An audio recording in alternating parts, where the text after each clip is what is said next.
lot of us are going to cross over with a spey rod between trout and steelhead.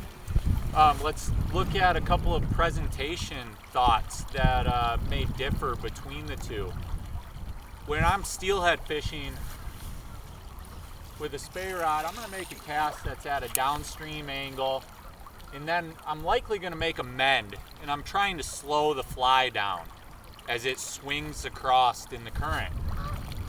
When we're talking trout fishing, we've got a different fish that's actively feeding. We're going to have a little different philosophy. We may not want to slow the fly down there.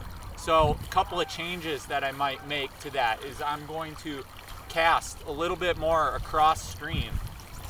So if I turn this cast and I go a little bit more across, and then rather than making that auto mend upstream to slow the fly down, I may let that line belly a little bit, and I'm going to bring that fly broadside, meaning the line has a sharp angle across the current, and the fly, instead of being presented butt first swinging across, it's coming through showing the entire profile of that fly. I might have a sculpin or something like that on there, a bait fish, and I'm letting it come across with a little bit of a belly, and rather than the upstream mend, I've got my rod to the inside of the swing to allow that broadside presentation to continue there.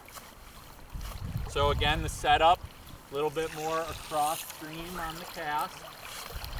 Okay, there's the presentation. My rod is now to the inside, and now I can possibly, depending on the fish, I can add a little action by twitching the fly with my hand here, or pumping the rod, or I can even give a couple of strips.